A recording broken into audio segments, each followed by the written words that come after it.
Hey guys, what's going on? Paul here and back with another Wednesday night live stream joined by Paddy, and great to have Guillermo from Woodland Pools back with us this week too. You were on a few weeks ago now at this point, so great to be able to catch up with yourself. And Paddy, welcome back as normal.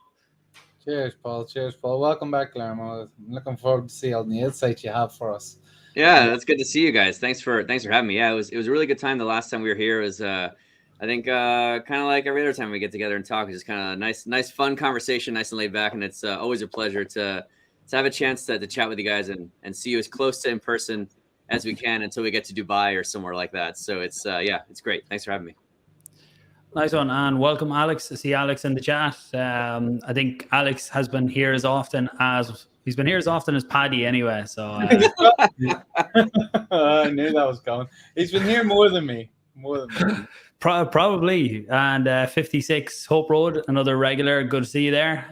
Anyone else coming in? Give the video a like. Do share it out if you think others would like to join in. Same way as usual, we have a few topics to go through. Things like we're going to look at book.io because Guillermo is now part of the team there. Get some of the latest consensus, see what happened. We've seen some different stats out for different projects for April.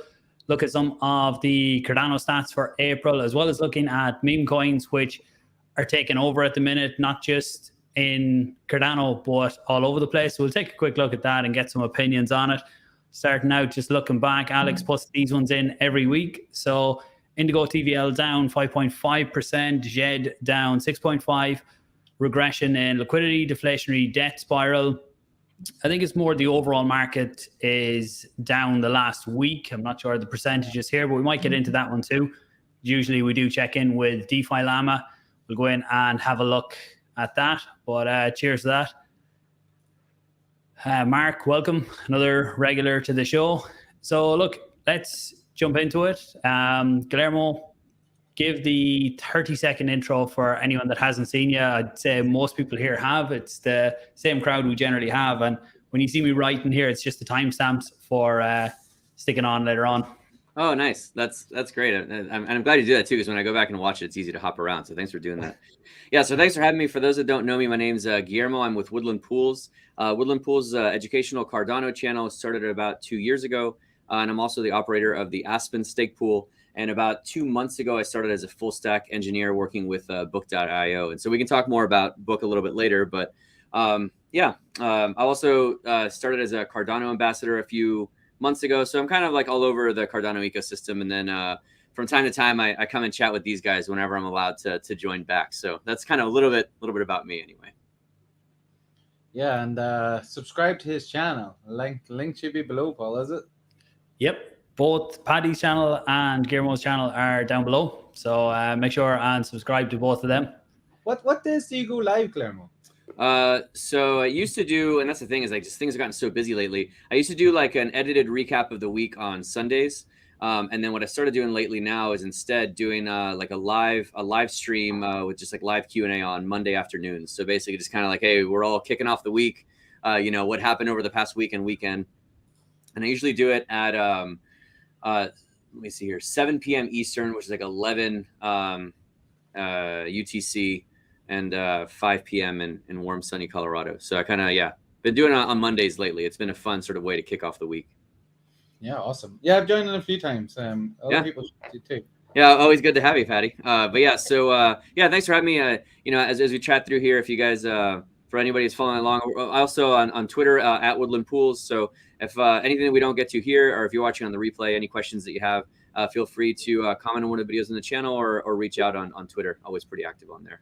For better or worse, always pretty active on Twitter, Perfect. So I suppose before we get into, you mentioned book.io there, we'll talk about that because there's been some stuff going on lately. But Alex here, just for the first few minutes of a topic, another 25%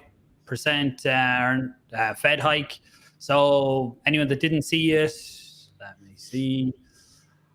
I can bring up my screen. You should be able to see it. So you can see here that earlier on today, or actually just 2 hours ago, the expected was we would get a 25-point raise. We got 25 points. So the market basically had it priced in. If you look at what happened with the market, not a huge amount actually. That's on the 4 hour. If we look closer, so leading up to it, the market spiked up, pulled back, but really not a huge amount. If you go back to the start of the day, we're not far off where we started the day. So really what the market was expecting, we got. And overall thoughts on it, it seems like we probably won't get cuts based on what's going on, but we mightn't get too many more rate hikes. I don't know if you guys seen it. I only got to catch a few bits of what Jerome was saying. Yeah, I watched them, and you know, in short, my takeaway was semi-bullish in that previously in the last one, was it January? Where are we now? March it was. Jeez, I'm forgetting what month I'm in. And they were saying, as he sort of was saying, there was more hikes coming, but this time it's likely to be reviewed and unlikely to be hikes. It's the sort of feeling that I got. Potentially, you know, it'll not change. And how long will they keep it for? What it is now, I don't know. Who knows? Nobody knows. We don't know what way the market's going to react fully, but it's a little bit more bullish. It's a little bit more momentum towards things, you know, getting back to normal, whatever normal is. But yeah, and I was really surprised that the market didn't react at all to food. But it seemed to sort of just, okay, very fine. We have that price. Let's keep going. So I took a long, and then no financial advice to anybody else. Do never, as Paul knows, never follow me. You are a great indicator, a counter indicator, like for what the market should do. Am I another Kramer? Are you calling me? Yeah, Kramer said that the market was going to flip today, didn't he? That we'd reached the point where the market was going to take off. So that was a bad sign coming up before the meeting, but it didn't happen too bad. Usually he's very wrong. Well, then it's definitely going to go bad if me and Kramer are saying the same thing. Yeah, we'll leave it at that. Paddy, yeah. you'll know that you're bad when they come out with the reverse Paddy ETF. Then you know you're really in trouble. You know. Yeah, that's coming soon. Yeah, Alex says there that there will be one more 25% hike. It's just a question how many banks fail and how quickly. Yeah, at this point, it's just crazy with the banks. They're talking about that there's at least over half the banks are under collateralized and in trouble. But how many of them will the government save, or what's going to happen? For me, I wouldn't like to have too much in the bank, especially over what's the FDIC, is it 200,000 they'll insure? Yeah. But after that, yeah, 250. So anything over that then is it's your own risk. And I know the government has bailed out a few banks at this point, but they can't keep doing that for all of them, because all they're doing is printing more money. Yeah. But we'll get on to some more crypto topics or some more Cardano topics than that, and we'll get into book.io, I suppose, when we have one of the team here with us. And Julio, welcome, and Zarsnaf, welcome. Excited for upcoming stablecoins on Cardano. The more stablecoins we have, the better the trading environment. So I'm all for that. So Guillermo, I'll let you take it away with book.io. Perfect. I was following on. I'm following on the chat myself here on my phone, but I was actually just quote tweeting your tweet again, because I think what might be kind of fun is, well, I'll get to that in a second. So yeah, so I work with book.io. I've been with them for about 2 months now. I've been a huge fan of the project for almost a year now. I guess in July of last year is when the project launched. It's crazy to think that it's only been out for less than a year. But basically, what I love about it is that the elevator pitch is really straightforward. The idea with book.io is that you can have, starting with books, but then continuing to any kind of decentralized encrypted asset, that you can have, for the first time ever, we can have true digital ownership of our true digital ownership of the things that we buy. So if you think about it, we all know what physical ownership of a thing means, right? Where it's like, if you go and you buy a book at a bookstore, like you have it, and then like Paddy, when you're done with it, you can lend it to Paul, you know, and then like if Paul, you know, could buy it off of you if he wants or whatever. And we kind of like never had that with digital assets. We kind of like skipped that entirely. We went straight to this perpetual leasing model, where if you think about like Amazon or Apple Books or whatever else, whenever you buy a book, like quote unquote, like buy a book on like Amazon, if you think about it, what you're really just buying is a perpetual license to keep reading it but you never actually have it. If either you or the author or the publisher, if any of you get into any kind of a dispute with Amazon, then all of a sudden your access to that book is revoked, and then you can never get back again. And also, for example, like if you're done with it and you liked it, you can't send it to me. Now I have to go and also buy it. And so the idea with book.io is that utilizing blockchain's, one of blockchain's unique strengths of being able to actually hold something in your wallet that you actually own in a totally trustless way, that nobody can take it out of your wallet unless you sign it with your private keys. Then now all of a sudden you have the ability where you can actually buy a book, you can read the book. When you're done with it, you can send it to somebody else. You can sell it in a third-party exchange. And it's the first time ever, I think, that I can think of that we've had real, true digital ownership. And we're starting with books. Very shortly around the corner is going to be digital books.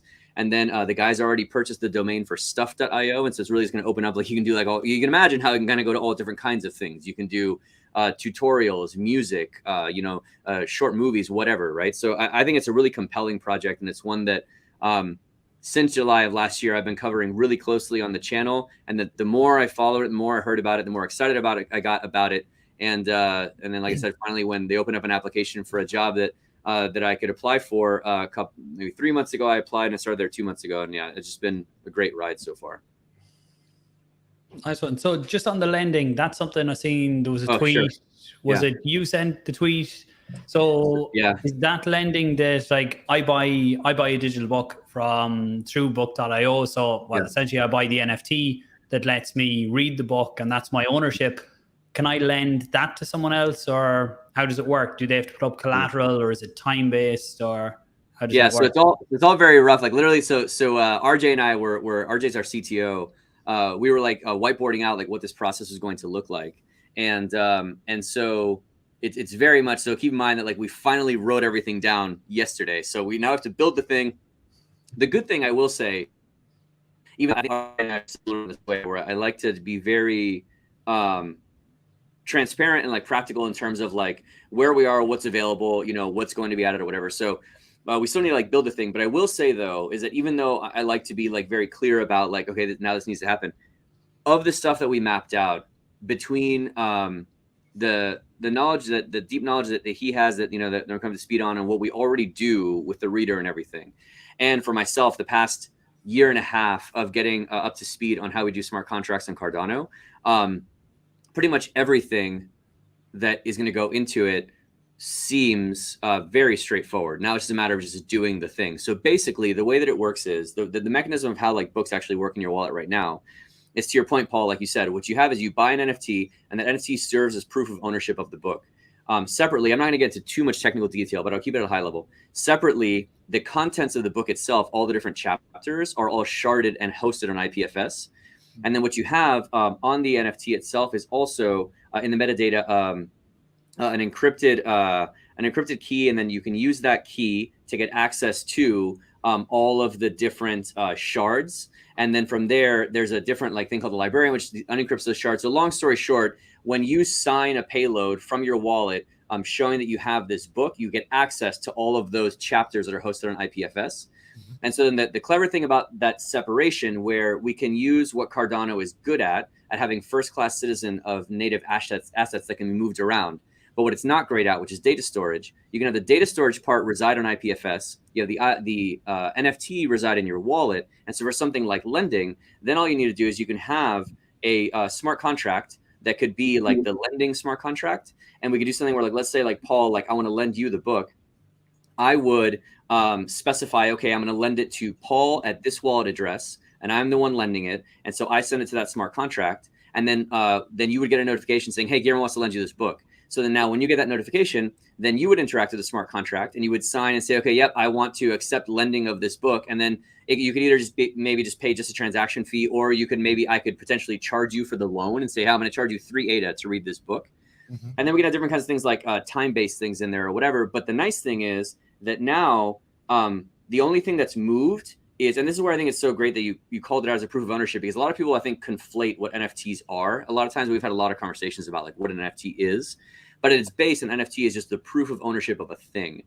And so the only thing that we need to move is the proof of ownership of that thing into the smart contract. Then from there, with that residing there, the reading mechanism that I was describing before stays exactly the same. And now what we can do is we can have what we call the librarian.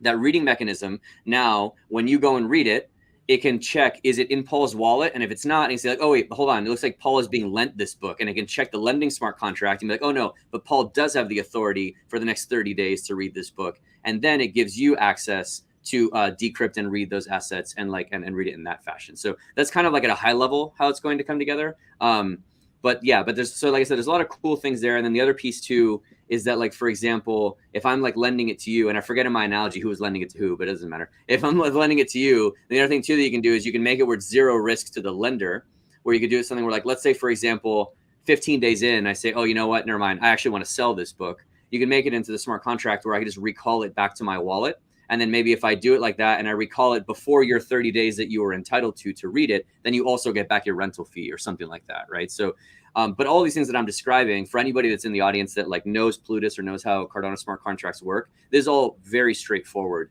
So the real thing that we were kind of like just working through was how do we bring all these different architectural pieces together? But that's kind of what makes it so exciting, is that the implementation is actually really, really straightforward in terms of how the extended UTXO model works and that kind of stuff. So that's actually pretty cool. And one thing I did want to say, that's why I was like tweeting it out before. So what I will say is, like, I don't know how we'll figure out how we're going to do this, but like, we talked about lending, but I'll wait till we talk about consensus. Go ahead. So yes, that is lending, and I think it's gonna be really exciting. And if anybody's any questions about lending, anybody from the Book.io community, let me know. We can maybe talk through some of those. Nice. Yeah, I suppose I need to get someone from the Book.io team on to have a chat at some point. Maybe you can help set that up, and we could dive deeper into all different aspects of it and how it all works and everything like that.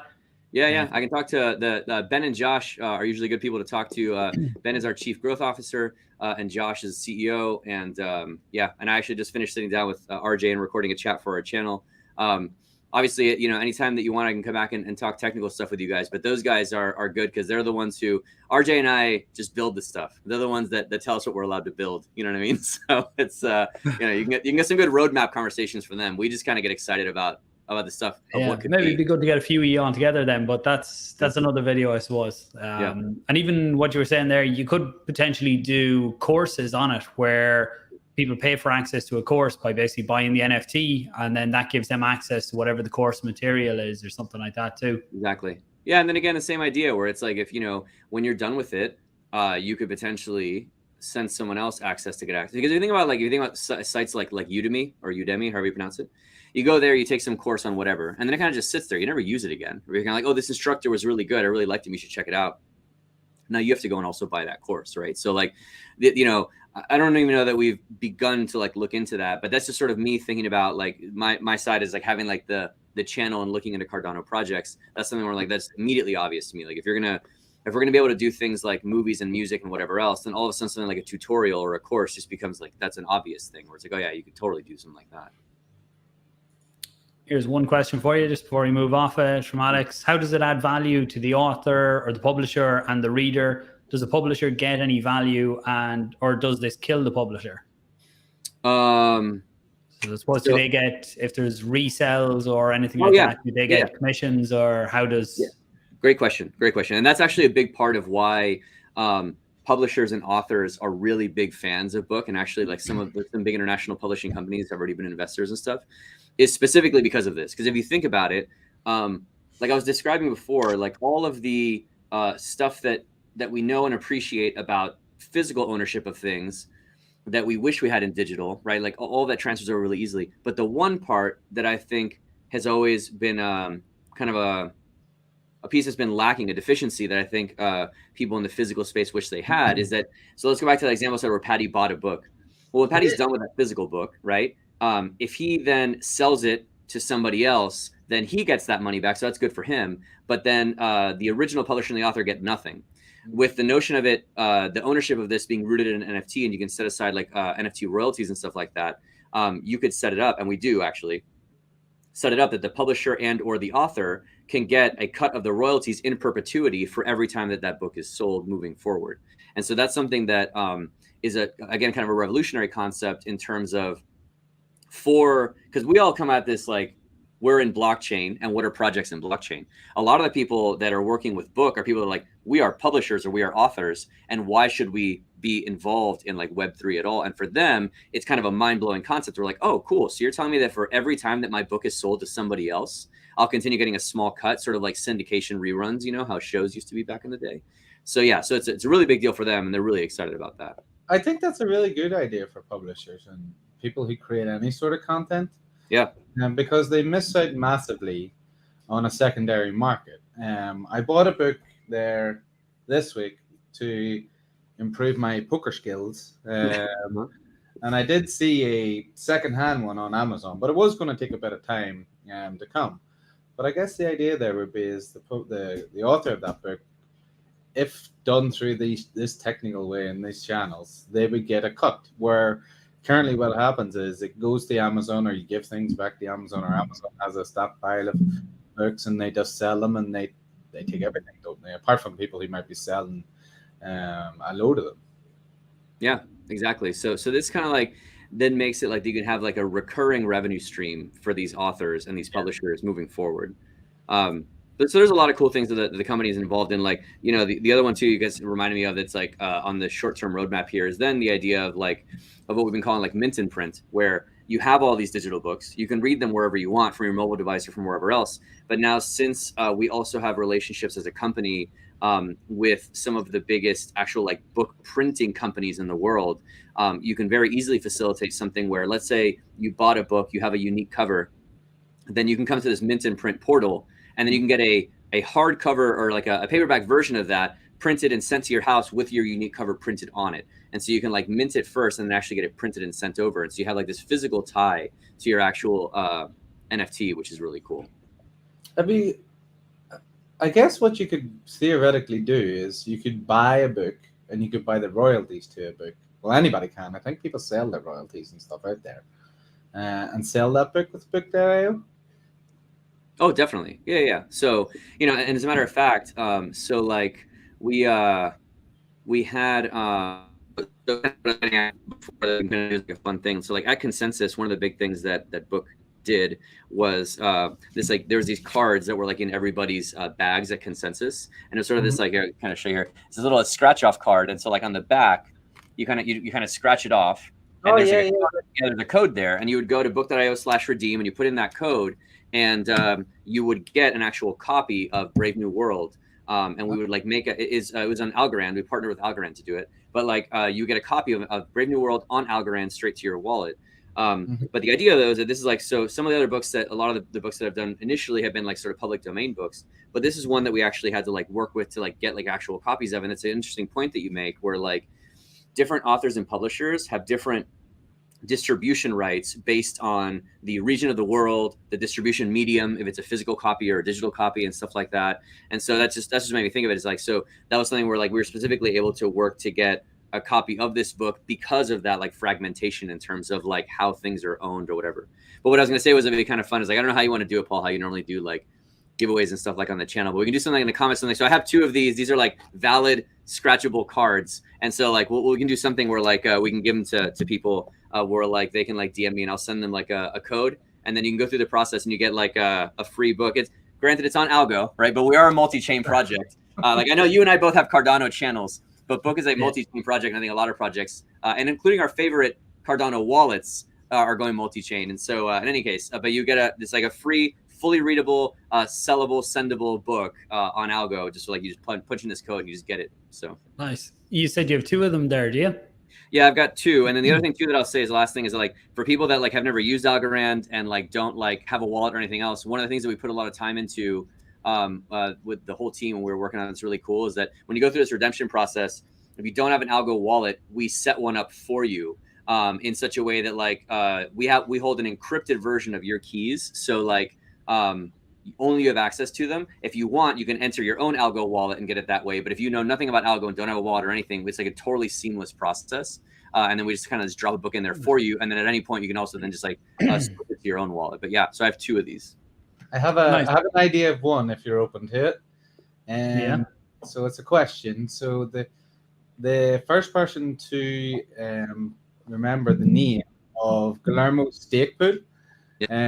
He did mention it at some point. Some people might not have caught it, but if anyone can remember it, I think that would be a good one. I like that. Yeah. And then the other one we could either just give the code out at the very end of this, or we could do some retweets or something on Twitter after, whichever way you want to do it. I'll let you pick since you have the code. So we either give the code at the end of this live stream or do it out on Twitter. I think we'll do the latter. I think so. We're building the mechanism. We're building the mechanism to do like where multiple people are like all like going for the same code at the same time. But like that's not built yet. And RJ will get mad at me if I do that because like one of the ways. Actually, a funny story. We had like during consensus, a lot of our people, we call them our OG community. They're the ones who have the Gutenberg Bibles. A lot of them that weren't at consensus were like, oh, how do we get a hold of this book? Because like they're like really excited to get it. And then some of the guys on the marketing side of the team just dropped a book code into Discord, and it was like something where like we had like put this whole thing together like 2 weeks before, and RJ was like, yeah, we didn't ever expect that 50 different people would be trying to type in the same code at the same time. So like that's a feature that we're gonna add like very soon in like the next few days, but it's not quite there yet. So we'll do the retweet method, and that way I don't get RJ mad at me. Okay, so the first one is for what Paddy said about the stake pool, and so just drop it in the comments, anyone that remembers it. And just on these comments here before we finish up on Book.io, and then we'll go to consensus. You mentioned it a few times there. So this one was just saying that it's awesome for creators. They would have a fair share of royalties instead of just big record companies taking most of the profits. And I think it's something similar to Noom as well, what they're doing with music. And I think he mentioned royalties, and I think it was Paddy mentioned that people selling their, I forget what you said about the books, that they can sell their ownership of the book or their entitlement to the royalties.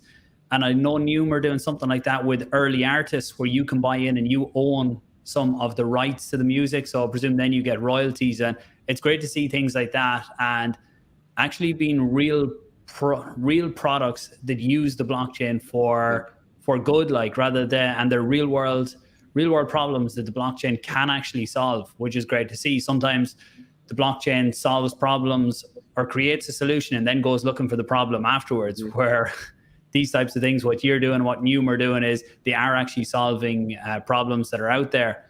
I just see Alex is another one on, would the royalties apply to loans and lending market or just secondary sales? Yeah, that's a great question. That's actually, I hadn't even thought of it until like you're mentioning it here. So that's a really good question. Currently the way that royalties are set up is for sales. I'm not sure how that would work for lending, but yeah, that's a really interesting thing that we definitely as we get into the implementation details, not just the code implementation details, but the actual like financial and legal side, that'd be a thing to look into. But one other thing that I want to say to that previous comment, Paul, that I think is interesting and important too, is that like it's not only better for like the author in the sense that like they get these royalties and it's not just a huge company, it's everything, but it's actually also unlocks the ability that we're going to do like as we call a self-minting portal. But we've already had now like several like living authors instead of just public domain books. We've had several living authors that fully own the rights to their own books that are basically using us as their like as a personal publishing company. Like, so they get all of the royalties for it. So they don't have to split it with anybody. So you can think, for example, that like if like one of you guys, or like let's say John Green, you know, when he wrote Cardano for the Masses and he published it through book.io, there was no other publisher. He just gets all of the royalty sales for those as they get moved around. So one of the things that we're moving towards is what we call like the self-minting portal, where right now we have to like work hand in hand with authors and publishers to get everything ready and bundled and set up for what we call a mint. Well, I guess, yeah, and a mint for you guys, you know what that is, but I think in terms of like people like book people have to explain like what a mint is.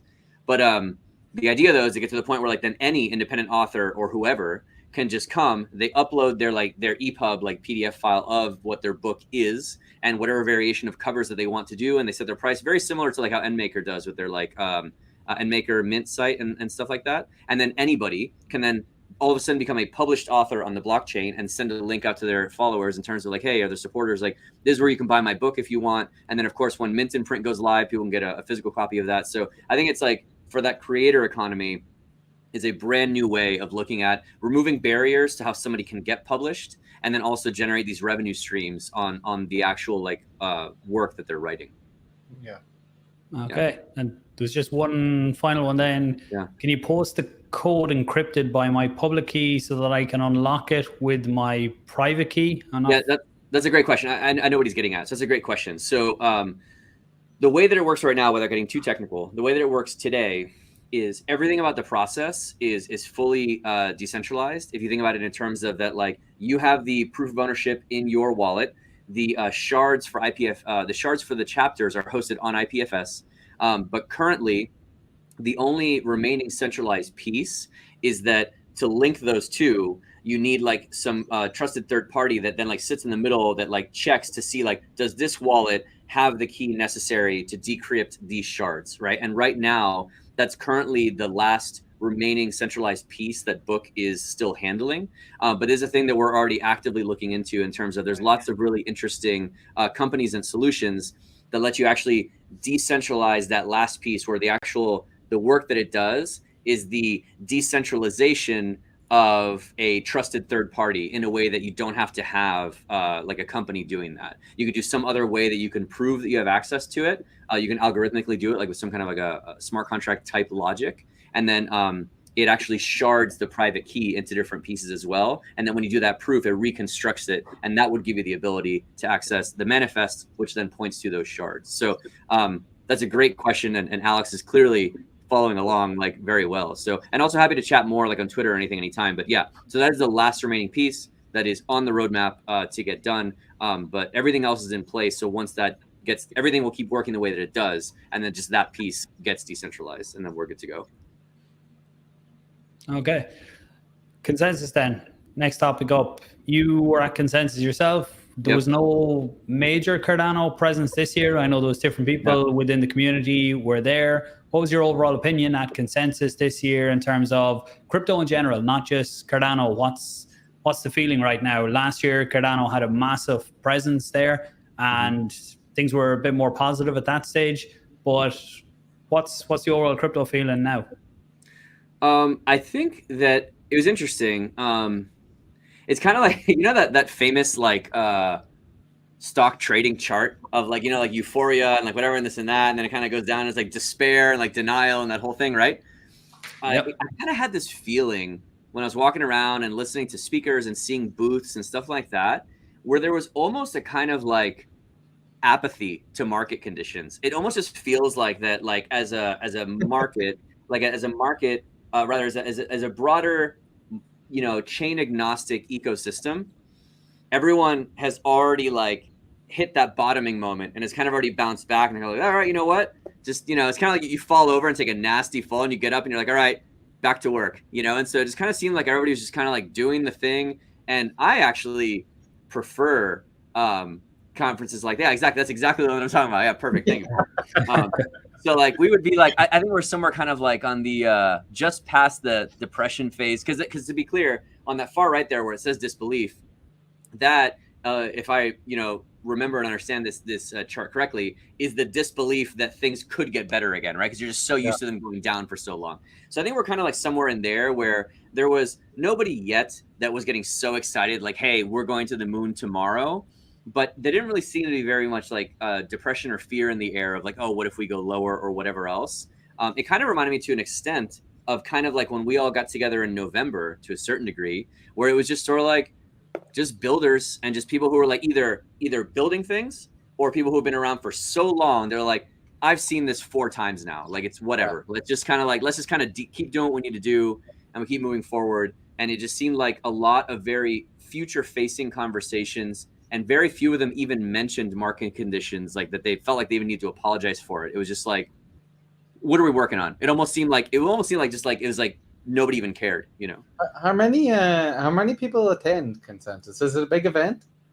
It's pretty big. I don't know size wise. I'm not sure. I went to Bitcoin Miami one year, and that was pretty slammed. I'm not sure. It was. I mean, it's big. Like it's like a really really big conference area with like 4 or 5 different stages, and I lost track of how many booths and stuff. But yeah, I mean, yeah, sentiment was not euphoric, but it was very far from being like negative at all. It just, you know, you know what it seems like? I'll put it this way. It seemed like where I kind of imagine and we wish that blockchain conferences would get to 20 years from now, where it just seemed like a professional conference. Like people were just going and just talking about what they're working on and talking like how CES, you know, like CES conference in Las Vegas, you're talking about the future of all these technologies. Nobody's like talking about if we're in an upswing or in a downswing on like technology, right? And so like everybody's kind of goes and just talks about the stuff that they're working on. And that kind of had more of that feel to it, where it was just like a professional technical conference and people just going and just doing the thing. Yeah, it was cool. And in the that time way. of this was all the big, well, I'll say the big players, all the big chains there. Yeah. I know a lot of people were unhappy with Cardano not being there, but it was all the most known in there. Yeah, I think so. I saw Ripple. I'm trying to think of like names other than like Bitcoin, Ethereum, take obvious names like Ripple, Algorand, Radix, which I've recently heard some about was there. But again, these are just the ones that I just like noticed. Like there was a good show in there. It was pretty disappointing that we didn't have any Cardano presence at all. Like I know like Alex Mazza from the Cardano Foundation made the trip over and he met up with a lot of people, and I think that's really cool that he took the initiative to do that. Like that's actually a great thing that he took the initiative to do that. And I know that Roman from also there, Brendan. But it was pretty disappointing that we didn't even have like even a small booth. Like to go from that huge blowout last year that almost seemed like a conference inside of a conference to nothing is kind of like, this doesn't have to be a binary. Like we can have a middle ground here where you just have a simple booth. You know? We could have done it. Me and Paul and a few others. Yeah, that would have been a blast. How much fun would that have been? Man, if it wasn't so crazy expensive, how much fun would that have been if we just set up a Cardano booth and we're like, hey, look, man, if you got a problem with it, come tell us to our faces, then we'll just let you step in here. Like, and you know what I mean? Like, can the swag be beer? That would be my only condition. I'm down with that. Let's do that, man. If IOG and Cardano Foundation don't put a booth together next year, let's see how much it costs to get the smallest possible booth, and and then we just go and just post up there. By this time next year, though, we should be definitely in a bull market. Hopefully, as Alex says here, less than 1 year away from the halving. So Bitcoin halving, that is, for anyone who hasn't heard of it before. So look, if you look at the cycles and what we were looking at there, the chart with the Wall Street chart, it's crazy how close you can tie that into the Bitcoin chart for the last cycle, and how close it has played out, and all the different phases that there has been. And I would say I do hope we have hit the bottom for Bitcoin. I wouldn't like to see us going down below 15.5, 15 and a half again. That would be very painful if we did go back down there. We could hit low 20s, but that should be the bottom, unless something catastrophic happens in the wider macro side, not just, it wouldn't be crypto that could bring us down there. Did I not tell you I'm bullish yet, Paul? No? Oh, fuck. There it goes. It's gone. There goes your reverse indicator. Yeah, exactly. Candle. Yeah. But consensus, it would be good to, I've never been at it. Maybe next year we'll see how it goes. The summit this year, you going to Dubai? Yeah, man. I was just chatting with Paddy about that a couple of days ago. So I just need to get my tickets. So live is the best place, the goodest place I need to ask you. I'm looking to get my dinner tickets. They've got the GA general admission dinner tickets, which have early bird pricing, and they have the VIP ones. I think I might just get the GA one. Are you getting a VIP table, Paul? Or are you going to get a general table? I'm not sure on making Dubai just yet. I'm hopeful that I will. If I do go, I'd say it will be a GA ticket. Great. That's kind of what I figured, because we sat that's where we kind of all met and chatted, was at the back of the room. So I figured we wouldn't mind. That was the I think we got the table that was closest to the bar, so that worked out really nicely. I think we're only a couple back, I guess. Wasn't it? Yeah. No, we're in the center of the room anyway, looking in the center of the stage for watching it. Centered in the X direction, right? But in the Y direction, we were maybe only one or two tables from the furthest back. So yeah. Cool. Yeah. So I'm literally, all joking aside, I was literally just talking with Paddy about this, just because, so that I want to see if any of you are going to be fancy and try and sit all the way up at the front. But yeah, I'm going to probably today get my tickets for this, because aside from the dinner, it's all free. So it looks absolutely awesome. You just got to get there. Yeah. Which is the thing, right? It just looks awesome. The events and things that they're going to be putting on look absolutely awesome. Yeah, I'm gonna have to dollar cost average my flight, But but yeah. Yeah, this one here is what I think will be really cool to go to, the desert dining experience, which is out in the evening, isn't it? It's early enough in the evening, and then you'll be back in. So 5:30 to 9:30. Awesome. I think the whole thing's gonna be super cool. And the other thing too is like for me, right, is that like I went to Rare Bloom last year. It's gonna be Rare Evo this year. And I know like there was a lot of people that were at CNFTCon, which is now CNFT or NFT LV for Las Vegas. And so I'll be checking out those. But that's the thing is that like part of the reason why I was really happy that I did go to the summit last year is that there was all of these people from like Europe and Asia that just didn't come out to the, hey, what's up, Mark? We'll see you in Dubai, man. There's all these people from like Europe and Asia who just didn't come to the conferences in the United States. And like, I mean, so like that's, that's how I met you guys, right? So I'll definitely go. Like I think moving forward, if I only make it to like one or two, like one of them will be the summit, just like there's a whole other group of like Cardano people that just like will only go to that. So I just like seeing all different people from different projects. We got to get a Cardano Craic going on in Dubai. That'd be so fun. Live from the summit. That would be really cool. Yeah. So you should do that. You guys should do that where like you queue something up, and then if you like arrange with people ahead of time, and you can just have people just cycle through and just do like 10 minutes at a time with different people from different projects. That'd be super fun. Last year, I did do a stream last year, but it was very kind of last minute, and then trying to find a place to set up, and got a few different people on, which was great. But I definitely, if we're doing it this year, be a lot more organized, and maybe even more than one. Each day we could do a live stream and try and get different people on each day. Yeah, that'd be cool. Find out what's going on. But it was a great experience meeting people in person. It's very hard to beat meeting people in person and getting more of a feel for who people are when you meet them in person and talk over a long period of time. It's great. It's really great for making connections. Definitely. Yeah, I remember that live stream. I was there at one point. You started checking your phone, and I just ran the live stream for a few minutes while you were doing that. So that was a good time. But I agree, and that's the thing is that like, and that's what I was getting at before is that from a geographical standpoint, for some people going to one end of the world or another is kind of tough to do. So I like trying to get both and be able to hang out with as many people as possible in person, because there's only so much you can get from Twitter reactions and sharing GIFs, True. Yeah. So we'll move on to the next topic then, kind of looking back at April to see what happened for Cardano. So I have a few things to bring up to spark our conversation. We'll take a quick look at DeFi Llama. I know Alex gave us the last week at the start of this, but if we look at the last month, I know we're on the 3rd of May. So roughly for the month of April, the biggest gainers in terms of TVL, fluid tokens up 86%. I know the TVL is still fairly small there, but they are working, as far as I've seen, they're working on a V2.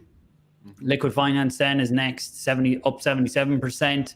Still holding fairly well with the TVL. I know the token price has not had a great run in April, but the TVL and how it's attracting users to the platform, I think even the rewards that were being reduced definitely had a factor in that. Actually, when we start talking about Aada Finance, you will see something there that's on the LQ token. Paul, on that. Sorry?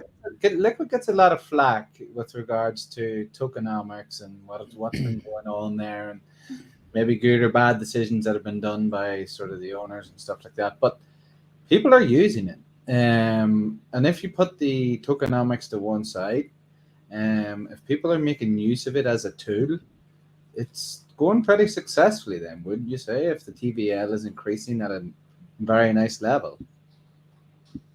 Yeah, look, as a protocol, it has been running well. The UI and everything wasn't great when it launched first. I suppose it hasn't improved that much, but they're putting in new things all the time, and there's definitely lots of things on the platform protocol could have been done better, could have been more transparency early on, but they are trying to work it, and hopefully they do work. The more protocols that are out there working, building, the better it is. I want to see 3 or 4 more lending and borrowing protocols launch and to put competition out there, because for us that are the end users that are trying to maybe do some yield farming or whatever we want to do, try and make money off what's going on there, it's far better for us. There's more opportunities, and you can see Wi-Fi up 53%. Yeah. That's all down to staking right now, because they have their NFT vaults and you can stake your Wi-Fi too. but the Dex and Bar is actually going live on May 15th. They announced that today. So good to see another protocol going live. I'm not sure how projects are going to get into that market right now. The DEX market is very crowded. It's very hard to attract liquidity right now, I would say, outside of flooding the market with your token, which in the long run doesn't do much good. What about your own thoughts on it? Yeah, I'm not sure. I think that the projects that come first generally do the best, and it takes something catastrophic to change that. And I haven't seen anything that will. I'm not saying it won't, but I'm just not seeing anything that's a game changer. Hopefully that makes sense. Yeah, it's hard to come into the market, I think, right now. What about yourself, Guillermo? What do you think? Yeah, I think it's similar to like Paddy said. I think, there's that notion of first movers advantage for anything. And then from there, in order to like shake those people that were able to get in first, you have to have some kind of a compelling use case that is like, to reuse the same word, compellingly different than what's already there. And I think that we need to either see somebody that can build a better mousetrap or do something that's more convenient or faster or more secure in some way before we start seeing people moving between lending protocols. But yeah, I think the other thing too is going to be like, to a certain degree, is once we start seeing these things that are done in such a way that they attract people that aren't necessarily part of the DeFi audience, but are just people that need a loan for some reason or something, and that they just like find the process easy, right? So the sooner that we can kind of get away from like, all of these really complex different like DeFi approaches, and we can make it just like a really simple thing of like, you have some kind of like a collateral that you can like digitize and then from there get a loan against it. I think that's the first person that sort of cracks that nut, right? In terms of like, how do you onboard people that aren't in blockchain right now? That's where I think we're going to sort of see that big influx. Yeah, I agree on that. It's not everyone wants to get in for the 5, 6, 7 levels and stacking your collateral on top of it, using that to take a loan and then using that to go on top, and it gets extremely complex. And there's lots of Ponzi tokenomics in that type of thing too. So when we can get real world loans, that's why it was excited to see Meld launching. Not sure when we're going to see that now, in terms of I could use my crypto to take out a fiat loan, and even the one that pays back itself over time. Really interesting products. I don't know if we will see them on Cardano, but we won't get into that one yet, or here, because we probably won't cover any other topics. So they're kind of the top ones, the top gainers. Lending Ponds, it's one I haven't seen anything from in a while, but down 70%. I don't know if they're still active anymore. ADAX, I don't know how they still have any TVL at this point. Revuto, did Revuto ever launch? I don't know. Was that basically staking that's holding that up? This one is down as services, so it's not as staking, so I'm not sure. I don't know much about it. They were a subscription model business where you could basically use them to monitor all the subscriptions that you have, and it gives you more control over them. But I'll follow up on it, because I don't know if they did launch. I know they were very popular in the beginning. Yeah. And for some of those, I kind of wonder, like, that's the thing, right? Is it like for some of these, to the point that you were saying, Paul, like, a solution looking for a problem. For some, I mean, and not to pick on them specifically, but I wonder for some of these projects, like, okay, but for the value proposition that you have, like, what are you actually using blockchain for, right? Like, what's why do you need blockchain to do a subscription monitoring service, right? Because those kind of already exist, like, outside of Web3, right? So, and that kind of goes back to just what we were just talking about, is that like making a compelling reason that's like, oh, okay, this is obvious. This is why I want this. Like, this is why I want to do that, right? Where it's like, I have this problem, I needed someone to solve it, and now you're solving it better than anybody because you're on a blockchain. I think sometimes the way you see it is the angle at which companies take. Sometimes what I would rather is companies. So say I come up with this amazing idea, which is never going to happen, by the way. I don't have your gambling app. I don't have a very good mind for generating ideas. Otherwise, I would be rich by now. But the way I see crypto is being part of your ecosystem, part of your infrastructure, and part of your overall your company, and it does part of some feature that you need it to do. Yeah. Whereas a lot of the projects that you see is like, this is my crypto project to solve this problem, when it doesn't need to be from that angle. You know, I could run this subscription service in the real world and have part of my processing done by a blockchain. You know, that's what I could do. I just feel as if the angle at which projects are attacking it, and that's what puts me off a lot of projects. If I know there's a project there that's building an application and they're going to use Cardano and Algorand and a few others to do different things in the background, then I know myself, they're there to build a project that is for the real world, not just this little crypto box. Yeah. See, Alex says there, but if you pledge your ADA to a 100% fee stake pool, no funds are technically changing hands. Makes an interesting subscription. I disagree. You're giving away your rewards. Still interesting. Maybe not recommended, but it is interesting because that's a really interesting thought experiment. Because yeah, how would that even work? Because the thing is too is that like you'd want to make it that like there, you know, it's not the same. It's like I'm gonna like subscribe to Netflix and I'm going to delegate 100 ADA, and then like, you know, Paul's gonna subscribe to Netflix and he's gonna delegate, you know, 300,000 ADA, and we're both getting the same 100% fee taken away. That I could think like that actually, I know there was kind of like a half joke there, but I think that we did like a smart contract that facilitated that, where like it just like locked up your funds and used that to delegate to a pool, but it like locked up a specific amount, and then you could use that as a subscription model where like you don't have to.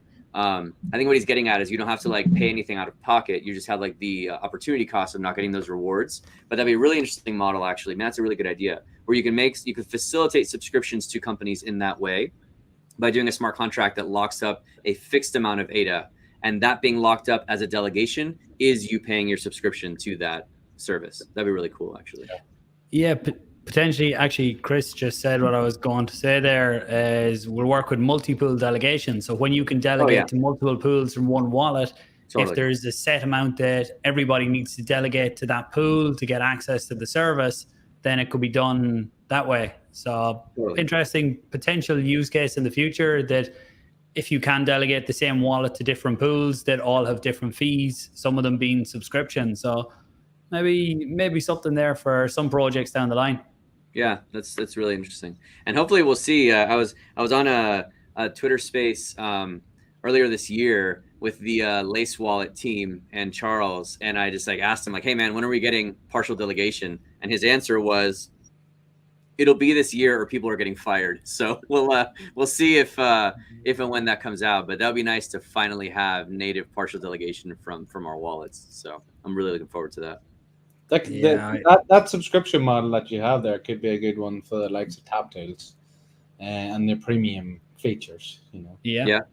Or anything that you would need to subscribe to, because like kind of like to what Alex is getting at, like yes, you are foregoing rewards, but you're not having to then like take out of your wallet or out of like your bank account. You know, you're not. Yeah, you're paying an opportunity cost. You're not having to then like take cash out and like do it. So that could be great for any kind of a subscription service. Yeah, I'm sure there'll be someone will do something like that down the line when we do have multi-delegation. So moving on to other things from April. So IOG put this one out. They put it out every month. We'll take a look at this, and then there's a few projects. We'll go quickly through this because I want to get your opinions on Memecoins as well, with the hype over the last week or two. So looking at the stats, anyone interested in diving deeper into this? I'll probably cover it in Friday's video to touch on some of these topics more. But what I would like to see is, they do say here like seven new projects launched. I'd love to see a blog post that accompanies this that lists the projects, or just to give a bit more detail on it. So they're saying seven new projects have launched, which is great to hear, and 9 new ones are building. And these aren't definitive numbers. There could be others building. We see projects coming out a bit more often now. We see projects coming out that we haven't heard of, that are building in the background, that probably aren't included in these numbers. But great to see these numbers positive all the time. 909 token policies, the way things are going at the minute with Memcoins or Memecoins. don't know what the correct pronunciation is. This number here is going to be a lot higher when we look at this in June, when we're looking back at the May numbers, because already there's loads of new tokens being created for that number. So actual native tokens, 120,000. So this isn't the number of individual native tokens coming out. Is it new tokens? This will be, so one policy has 10,000, one has something else. Well, that's fairly low for... Not the total. I think is it different types? It says number of, or maybe this. Oh, it grew by, so there's 8 million.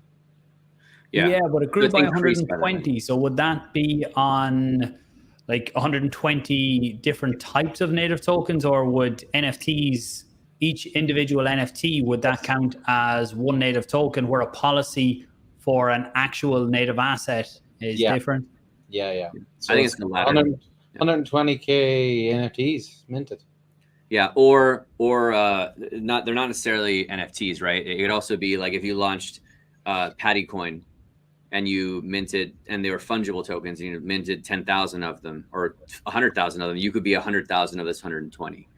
But I think what they're getting at is would you see some of the meme coins coming out now, and there's billions of them at the start? So I'm not fully sure on that one.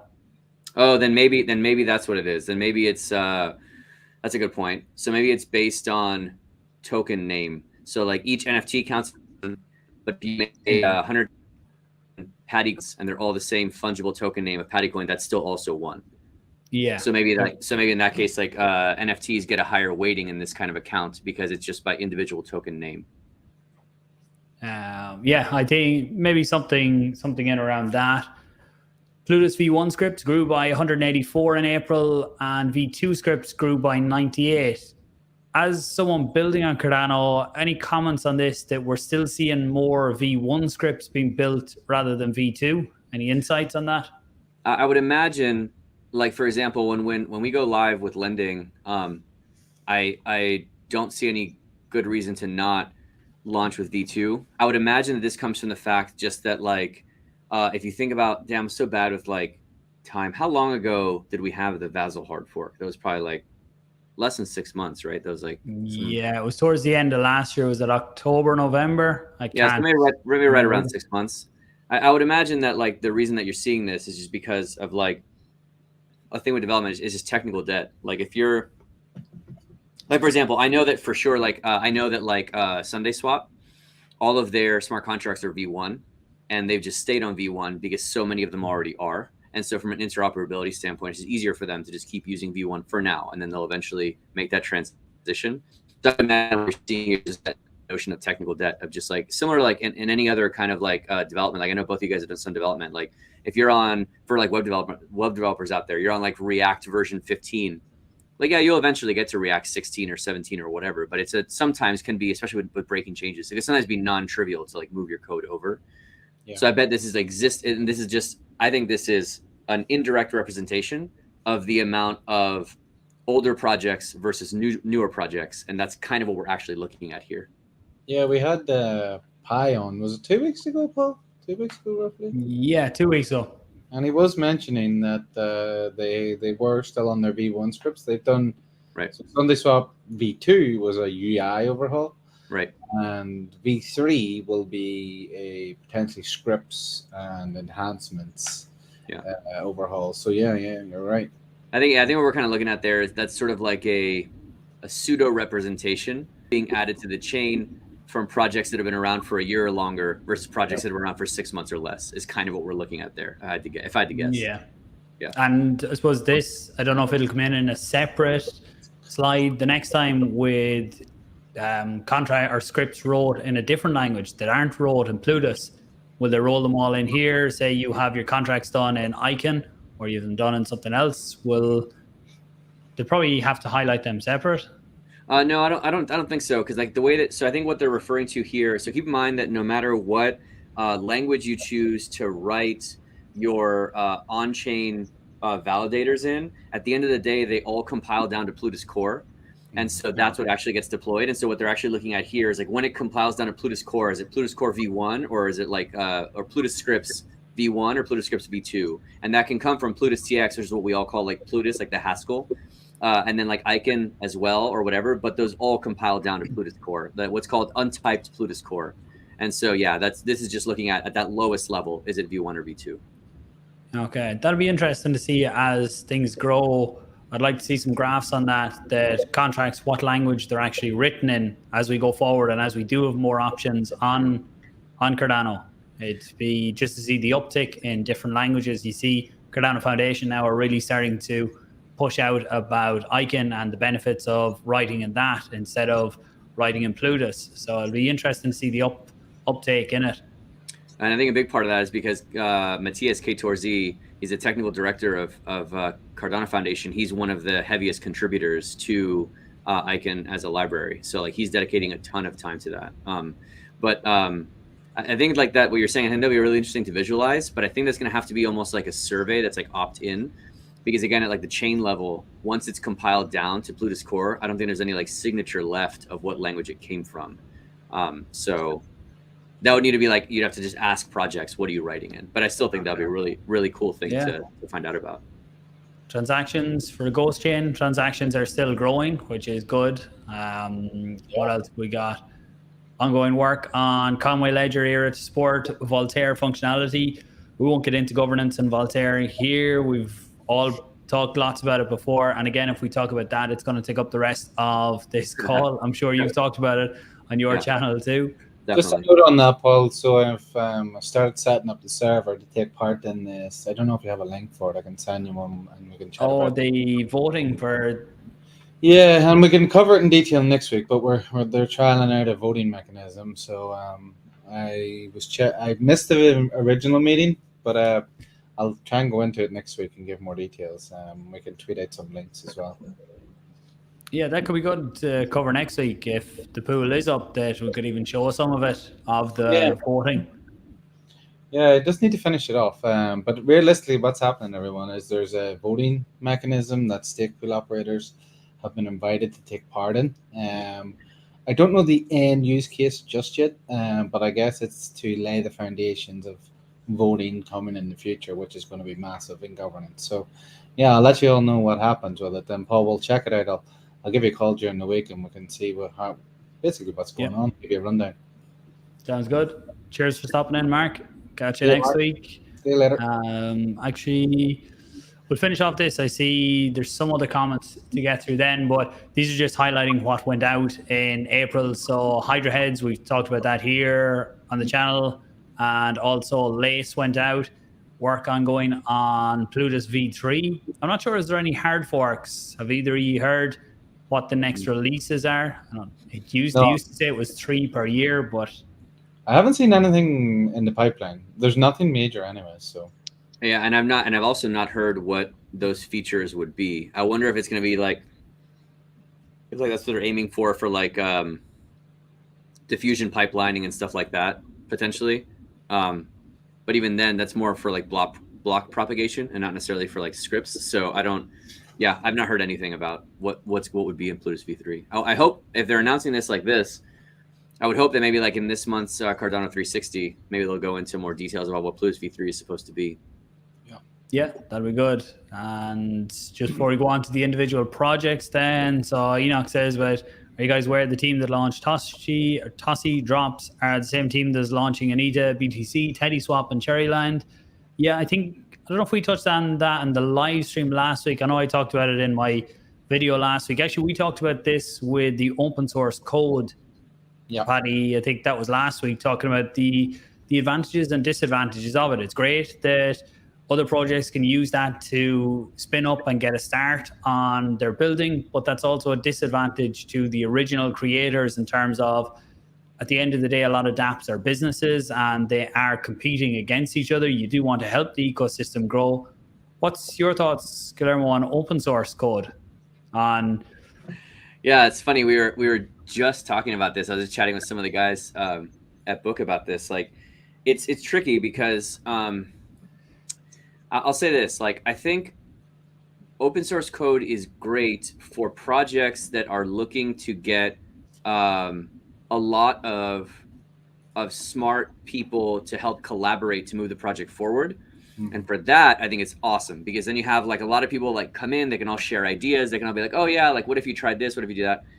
What I don't necessarily think it is as good at, and what people think usually that it's like what it's supposed to be for, is from a security standpoint. Because if you think about it, like when you are using an app, whether it is like an app on your phone or like even like a wallet or something like that, like it's just deployed, it is almost 100% of the time in some kind of either a binary compiled or minified fashion. And so like, so in the best case scenario, you know, what you're looking at for like code that's open sourced, you know, best case, you're like, if it's constantly updated or whatever, you're just hoping that that's actually what made it into the app that you're using. It's very hard for you to actually validate that that's what's being done. And then that being said, even if you were able to validate that in some way and know for sure that the app that you're using is the open source repository that you're looking at, there's just not enough people and eyeballs to be like looking at every single commit that gets made to these repositories to make sure that nothing either malicious or unintentional gets added that could have a potential exploit. So I think that the philosophy of open source is important. I think that it helps for collaboration and moving things forward. But I don't think that this whole like open source versus closed source thing from the standpoint of security is nearly as beneficial as people give it weight for. I mean, it has some benefits, but I don't think that it's like the silver bullet of like, oh, this is open source, that means that it's safe. I'm not sure if that's an accurate assessment. You know, the main point that I agree with you here. The main point is you're relying on someone to go and investigate it, right? And who's more incentivized, a white hat actor, someone who's good, or a black hat actor, which is generally the hacker guys, is what they usually call them. So those are the two variants that generally get used. And more than likely, it's going to be someone who's malicious, is going to investigate the code, who's going to investigate how I can hack this and take advantage of things. In generally speaking, I've always thought people need incentivized financially to investigate something that is open source and to be a good actor, and towards providing back information to the project. So yeah, I totally agree with you, man. The security side of it is, you know, again, it's you're still also relying on. Say I don't know anything about coding, and Project X has released their code. What would I know? You know, how could I read it? I don't know Plutus. I don't know any of these other scripting languages or anything like that. So then I'm still trusting. Oh, okay, they open sourced. It must be safe. You know. Yeah. But then there's still been scenarios that projects have been able to remove funds from smart contracts and place those funds into other smart contracts. So there's that also known. Is that me? I don't know if that's there. That capability is there. You know, there's so many things that, you know, that people can't see just because it's on GitHub. You know, it's a very interesting topic. The only caveat that I would finish off with on it is maybe the number of Plutus scripts increasing over the past month could be people deploying the same ones under a new key. So that could be something. No, and that's true. And actually, and I will like correct myself. I will modify my statement a little bit to say that for smart contracts on Cardano specifically, there is some assurances that you could derive from an open sourced like on-chain validator, in that the script address is directly derived from the hash of the contract. And so you could, anybody could, to validate that the contract that you're viewing in the repository is the one that is working with the script you're interacting with, is that you could, using Cardano CLI, get that script, hash it, generate a script address, and compare them. Because if you change even one character, the hash will be different. So you could compare it in that sense. But that being said, there's so many other pieces that go into it that you could not verify. That it gets kind of tricky. But yeah, I agree with you, Paddy. It becomes an incentives thing where it's like, for example, a good example of this is like what happened with Minswap, right? They open sourced their code. A vulnerability was luckily found by the MLabs team, and then they helped Minswap identify what the problem was. And actually, it's kind of crazy. They used the exploit to take all of the funds out, to drain all of the funds out, to send it to a safer address. So they actually used the exploit that was found. But the question is, so yes, because it was open sourced, a white hat was able to find it and help them to avert a disaster. But then the question is, would anybody have found it if they would have stayed closed source to begin with, and then it would have been fine? Yeah. You know what I mean? So that's just, because again, what's deployed on chain is a hash of the code, and so nobody's ever going to be able to derive your script's logic from that. So it's like, oh, cool, these people found it because we open sourced it. It's like, or nobody would have found anything, and we would have still been fine, even though there was this potential exploit. So I don't know, Yeah. That's always the big risk, is that when you open source it, you're dependent on good actors, and like Paddy said there, that the bad actors are more incentivized to spend time trying to exploit it, because if they can exploit it, it can be a big payday. And Minswap, when they did open source it, they done it with the best of intentions, and they were lucky that it was Wingriders and Vacuum Labs that actually found the vulnerabilities and at that point. And there's no taking away, Minswap has been the best DEX on Cardano so far. When you look at the overall stats and what they're doing, they're continually building new features, new functionality, even things like what they're doing with the fee switch, where they're taking part of the transaction fees and putting that back into the Aada Min pair. You can see now that's gone up to 295,000, just under 295,000 Aada has been taken, and that's zapped into the Min Aada pair, which is helping support them and building up their own protocol-owned liquidity to start supporting it. These type of reviews here, I'm not sure who the first project was to do it, but I keep pushing for more and more projects to do it. Yeah. Indigo do them. I think they said tomorrow or the next day their report from April will be out then. But Minswap, you can see here, it was the first month that trading volume was down. I would actually like to see, just on this one here, they have the previous month TVL and volume. I'd like to see a monthly one put in here so you could start comparing the last few months of trading volume. But April was the first one that was down. But an interesting stat is monthly active wallets is up 137%. So there's a lot more people getting involved. The volume has been lower, still decent volume what it is there, but the active wallets are going up, which is good to see. More people coming in using it. And look, as the markets turn better, then these stats are going to look even better too. Wingriders. The only thing I would say on the volume, Paul, is what you would normally see is in a month where Cardano is rising in value. So April was a green month. You would generally see the DEXs being less used because people are going to hold their Cardano because it's going up in value. So I don't think it's a bad thing that their volumes went down. It's just the nature of the beast. And going forward, it might be interesting to see how that plays out long term. And it'll be very interesting to see what it's doing in a bull market and how that'll coincide with the trading volumes on DEXs. Maybe when there's big swings and things going on, you'll see huge amounts of volume moving about. But I think in the early stages, you might see, if there's a green month, it might be a bit lower. People's going to hold. When things start going sideways, you'll get a lot more people playing about. And that would generally be what normally happens. Yeah. And actually, Guillermo, I never asked you on your time what you're like. So we're gone over the hour now already. We're okay. We're good. We'll try and wrap it up in the next 10 minutes anyway to keep under our hour and a half, Paddy, which generally we try and leave as a hard cutoff. We're just going to fly through Wingriders and Aada, and links to these are across Twitter for anyone who wants to go more in depth into them.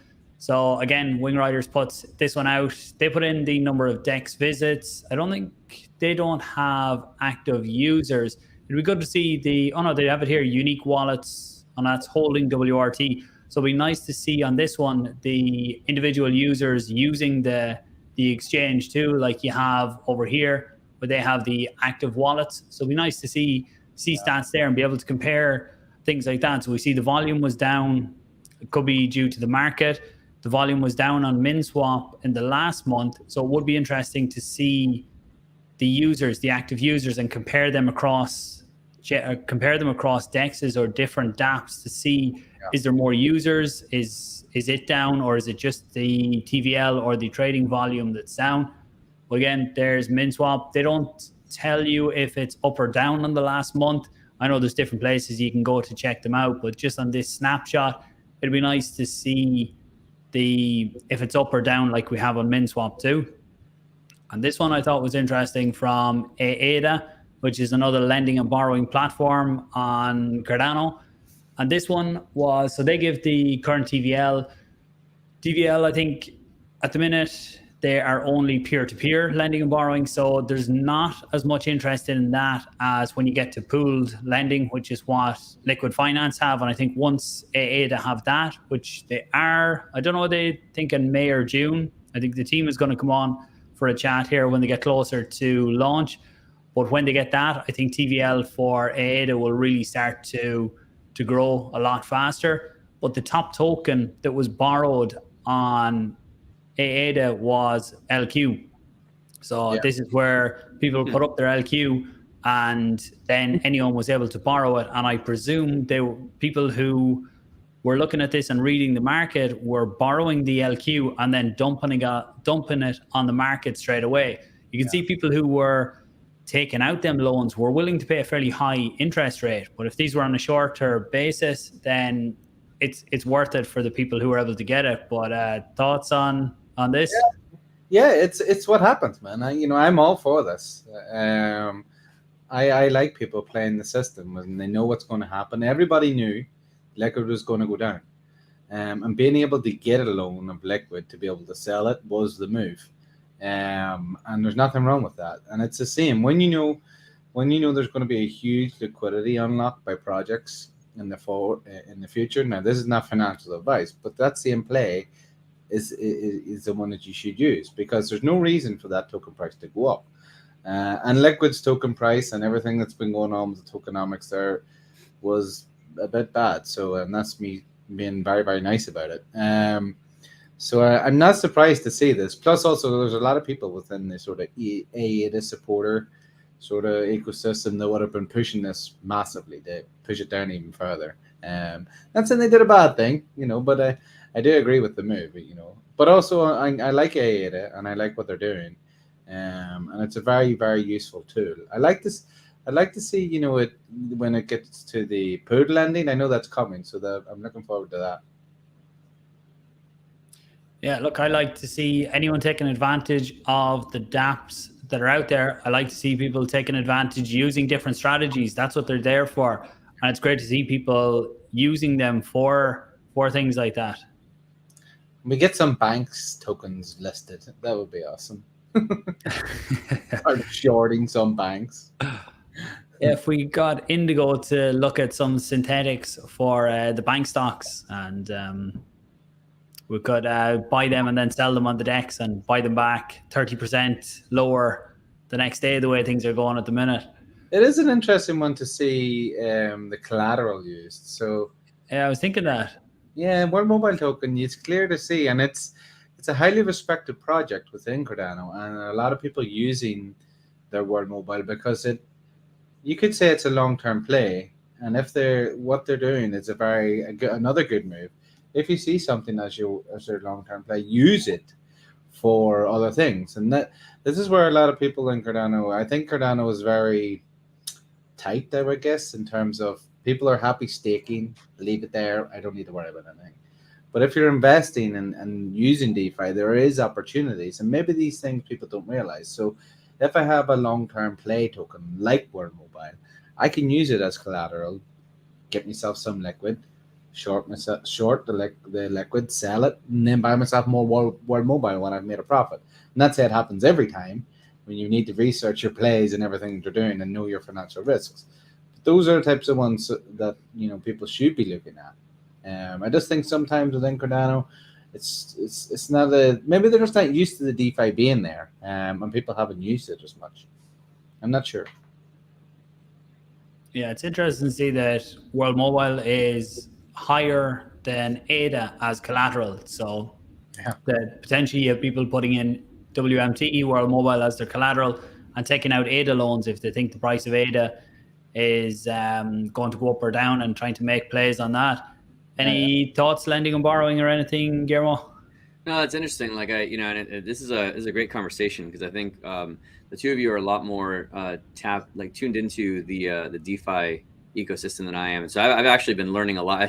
I deliberately staying quiet. I've been learning a lot just listening to you guys sort of think through this. So it's been very educational for me. I think it's very, very good insights that you've both been sharing there, because that's to your point, Paddy, that's something that hadn't occurred to me. It almost becomes like an indicator of your confidence of the long-term stability of that project. And actually, for World Mobile, looking at that way, you know, I think that for a lot of us that are involved in World Mobile, like myself included, I think so the three of us have like Earth node reservations, right? And so I think that all three of us are kind of like, well, you know, I'm just waiting for that to gear up and go live on mainnet. And I think for a lot of people that are just World Mobile holders, even whether or not they're doing like an Earth node, I think a lot of us at this point are kind of like where like Aada holders were in like 2018 and 2019, where it's like, hey, look, like back then, right? You're like, hey, look, we don't even have smart contracts yet. Like that's coming, and I believe in the project, and I think that it's going to go somewhere. But I am at least a year or two removed from being able to like harvest this, you know, that I'm like investing my time and effort into. And so I think that's really interesting that like the World Mobile being above Aada doesn't surprise me. I think it shows the mindset of the community of people holding it, how they know that they are in for a delayed gratification of like, okay, this World Mobile thing's not going to blow up tomorrow. The time horizon here is going to be at least like 6 to 12 months before we start seeing really big moves. So yeah, let me just put that and hold that. I think it's a fascinating insight, and I think it's really, really, really clever to do it that way. Yeah, you got to make your finances work for you, and you know, and the only thing I would say is, don't listen to anything that I have advised, because generally I'm not the best guy for it. But I can see the plays after they've happened. I just can't manufacture them. Yeah. Hey, well, that's one step closer, you know, That's the way the rich work it in outside of crypto, and you call it the real world, is they use their assets as collateral to take out more loans, even if the original asset isn't fully paid off. And that's the way they work things. They rarely sell assets. They use them as collateral to get money to buy more assets and use that to build up massive portfolios of wealth. And that's what DeFi gives some of them opportunities. It brings a lot of risk. So I always say when I'm talking about DeFi to people is make sure you do your research, you understand how everything works, especially new DeFi protocols that come out. Look around. Generally, there's different tutorials, different documentation to talk about how it works and the risks and rewards. So do your research on it, but there definitely are a lot of opportunities out there. I'm going to take a few questions here, and then I'm going to get on to Memecoins for the last 5 minutes. Grounded crypto, how is the economy in Ireland? I would say inflation seems to have slowed down a bit, but it's probably very similar to how it is around the rest of the world. We're still waiting to see where we're going to go. I would say my analysis of it would be I was at a poker competition over the weekend, and it had record numbers of people. Now, is that record number of people there because they have a lot of money, or they're looking to win money? I wasn't quite sure what way it was going to be, but I guess it was a good sign. But yeah, everything's expensive at the minute, and I'm starting to notice it.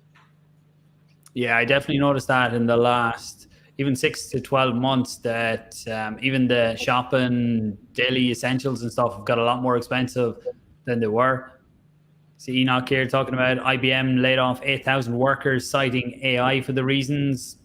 Their AI, it's absolutely crazy what it can do now, and it's only getting better. And what we're seeing with the likes of ChatGPT, which is what a lot of people reference, or Midjourney for images, they're only the tip of the iceberg, I think, of what people have behind closed doors and what companies have. And they really will automate a lot of jobs. But an important skill to learn at this point, I think, is how to use AI and how to get the best out of it. That I even seen people getting 6-figure salaries for being prompt engineers, basically coming up with the best prompts to put into ChatGPT and even Midjourney. And because you can, if you're really good at that, you can do a few people's jobs by you being the one creating the prompts for it. And if the answers back are what are going to replace people's jobs. So I would say to people, if you have time, look into that type of stuff and explore it.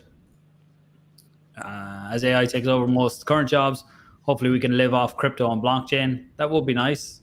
We'll see where the next bull market goes. Does the hike rate hurt or help crypto? I would say it doesn't do a lot at the minute because the market had basically priced it in. We're still waiting to see for the month that we get a 0 point increase. The month that we get that, that's good. And if we get a rate cut, I don't know based on comments if we're going to get one this year, but the time we get that, it should start to get good in the months following that. An important comment here. Sorry. Oh, this is perfect. This lines next everything up then. Yeah. I'm only here for Paddy's financial advice. Now, that is a great lead into Paddy. Get ready for this, okay? Paddy, what meme coins should we be buying? I'll just show people. This actually, I've come onto this screen most mornings. Just have a look at what's going on. You can go in and look on the last day, what's going on. The bubbles are the top 100 cryptos, so you can change it here to the top whatever, and you can change it actually to go against USD or against Bitcoin. But it's an interesting one to come in and get a very quick overview of what's happened in the market price-wise, so you can see what are the biggest movers. Obviously, green is good, red isn't so great. Sui launched today, and so I wouldn't pay much attention into that being down 35%. It's still up on what it was yesterday, which was 0. But if you look at the weekly, the biggest growth in the top 100, and it's crazy to see a coin in the top 100 up 396%. This coin was only created, I think, 2 weeks ago. Yeah. And it's one of many. There's lots of other ones out there that are popping off. But if you start to look at it, they opened up the option to short this on a few exchanges in the last few days. And when they done that, you could see the market really dropped a lot. It's actually picked back up in the last few hours. When I was looking at it earlier, it was down here. What you can see, it's like playing with fire. You could make unbelievable gains with these types of coins, but at the drop of a hat, you could lose 50% of it. If the big whales that get in early decide to sell off, then you're at their mercy. And we do see this across Cardano as well. And if you look at, these are the top gainers for the last, let's go on the last 7 days. Some meme coin called PNG up over 2,000% for the last 7 days. Now, if you look at the liquidity, there's not a lot of liquidity on that one, so it doesn't take a huge amount to move it. You have VNM, I presume another meme coin at that. I'm not actually sure. There was more of them here earlier. Dean, another meme coin up nearly 1,000% in the last 30 days. Where is Sneak? Sneak's at the very top. Sneak. There's one at the very, very top there. Top yeah. I don't know why it's not appearing here. It's a trending coin, so I don't know why it's not on that one. Because it's dropped, I think, in gain. It went down at 20. It was up massively. Yeah. Still up. Crazy. You know, and the way in which I've seen a lot of people complaining about meme coins and everything that's going on with them. Personally, I don't have a problem with them. As long as you know that it's worse than gambling on dog or horse racing. Yeah. There's 100 to 1 outsider. Every now and again, I might put £5 on it. Why not? You know, I'm more than likely going to bet the favorite, which is my Cardano or Bitcoin or whatever like that. But sometimes I put £5 on the 100 to 1 shot. Why? Because maybe I'm feeling lucky. And that's generally what people do with these meme coins. And they should just call them gambling coins, because that's all they are. Meme coins is a very nice way of saying it. Because that's all it is. And, you know, everybody knows that. And it's a game of catching the top. And the people who do that, they make the most money. There's no other way of describing it. But hell, it brings a lot of publicity. They're very popular. You know, we will always have meme coins in Cardano.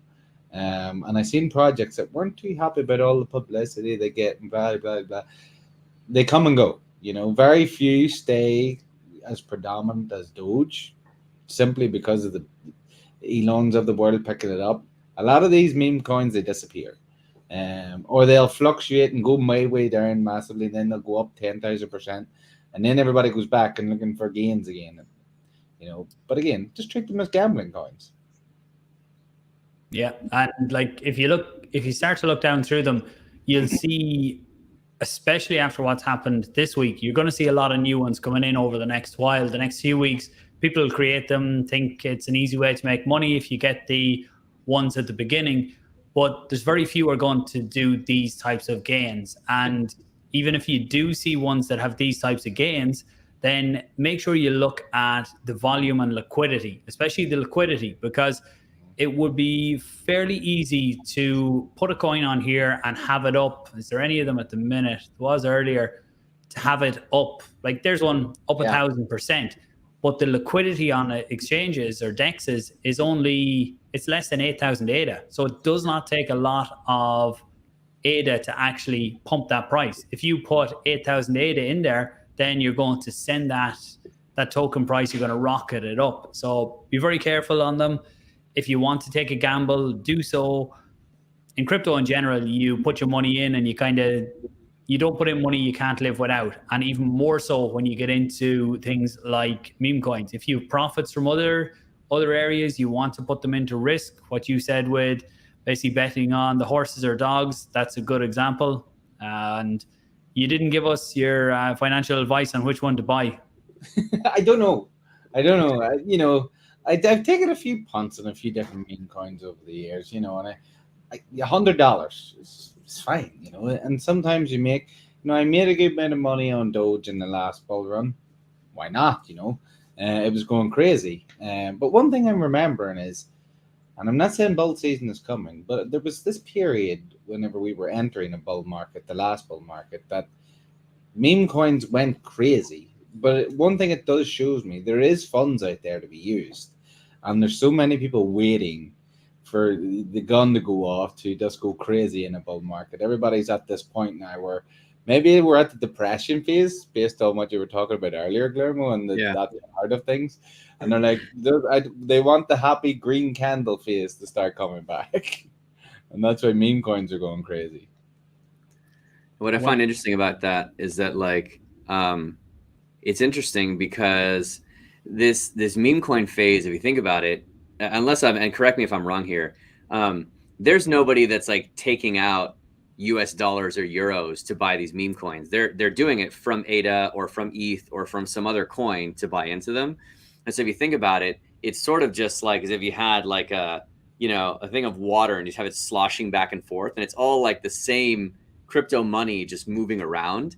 And so it's I think it's a very different kind of bull market to see, like a meme coin bull market where it's just money leaving layer ones into meme coins is very different than what everybody's hoping for, which is like a broader blockchain bull market that would imply like people moving fiat into cryptocurrencies, because like that is then adding water to this whole pool versus right now we just have the same bucket that we're just kind of sloshing back and forth, right? So like, I don't know. I just think it's like, it's interesting in that way. It sort of just feels like people that have like their money in that bucket are just getting restless and want to move it around for the sake of moving it somewhere versus more people contributing to that overall bucket or that overall pool, Chasing the gains. But one thing I would say from a Cardano perspective is it's good for Cardano to have a financial pumped up meme coin. No matter what people sort of believe, Cardano is this perfect little world that we're going to have. We don't have all these mad, crazy crypto things. Meme coins are good for publicity also. So we have Sneak. Sneak's probably the biggest meme coin from a financially pumping incentive rather than Hosky. And people will join Cardano because of that coin being on this chain. That's what happens. So the purists out there might not like that, but it's true, and you will find people joining Cardano simply for that. And as well as more that do come. There will be eventually some form of meme coin that comes out that massively takes off. Now, Pepe took off, astronomically. That's insane. Sneak isn't too far behind. It may not get the publicity this time, but you never know. One day it'll maybe make the mainstream news, and that's what we want. Maybe from a Cardano point of view, not because of a meme coin, but hey, publicity is publicity. Yeah, it's a great way to transfer wealth, and that's generally, you were talking there about how it moves. It's the same kind of money moves around, but there's different people come out with it at the end of the day. And when you've seen meme coins pump in the past, it puts a lot of money into certain investors' hands, and then they have the power to actually come out and start to pump other tokens. So it's people generally, you'll have some people lucky, but the majority will be experienced, that they get in early, they get out early as well of these types of coins. They don't get greedy on the top. Generally, if you get greedy, you get left holding the bag at the bottom. You see it all the way up to the top, and you see it all the way back down to the bottom. And you've handed over your Aada or your something else to someone else who is smart enough to sell at the top. They have a couple of 100,000 Aada. Then they can go in and they can start to move the market on another token. And you'll start to see, and it's something I'm going to start to analyze, is the people who are making the biggest gains on some of these tokens start to look at what are they buying next, and maybe try and set up some alerts on wallets to figure out that someone who's made 100,000 on Sneak, where are they moving that to next? And there's potentially ways to get in early to other markets at that point, but it's something I'll have to look into. And I see we've blown past hour and a half. So I'm going to give the closing thoughts to both of you guys.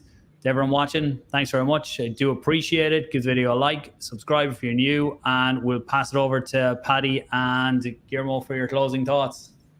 My closing thoughts is I'm hoping that was our last rate hike. I'm hoping that the next Fed meeting we don't have any more, and it's sort of the beginning of our bull season. And let's hope. That's what I'm hoping for, and I'll round it off with that. I'm hoping at the minute, hoping. Yeah, closing thoughts. I want to say thanks for having me on. It's always a pleasure to chat with you guys and catch up. For those that joined the stream late or that are watching on the replay, I still got these two books to give away. I think Paddy. So what we landed on was that for the first one, either times left in the stream chat, or if not in the comments below, the first person to chat the name of my stake pool, which it's in my Twitter name if you don't remember. We'll give a free book to. There's an actual free book that you can read and own. You can actually sell it. Algorand has a secondary NFT market. And oh my god, I think Paddy won. And then for the second one, Paul, we can do something like since we got this is confusing actually. Woodlands and Aspen confuses people on the name. But what we'll do is, in the replay, leave a comment down below with the name of the stake pool. I'll do a random comment picker, maybe on Friday's update video that I put out every Friday, or next week's live stream. One or the other, we'll do a random picker, and I can give it away to whoever that is, or get them to contact you for that. Yeah, that's perfect. And then, like I said, for those of you that like the book, you own the book and you read it. For those of you that want to degen and make some flips, it is selling for I don't think it's selling for 200 algo right now. It's like $50, So you can just immediately sell it on Algorand's secondary market. But yeah, thanks for having me. Happy to come back anytime. And yeah, always a pleasure, guys. I appreciate it. Thanks, Guillermo, man. Nice one. Appreciate your time and all your insights, man. We'll definitely catch up again soon. Sounds good. Have a good one. Take care, guys.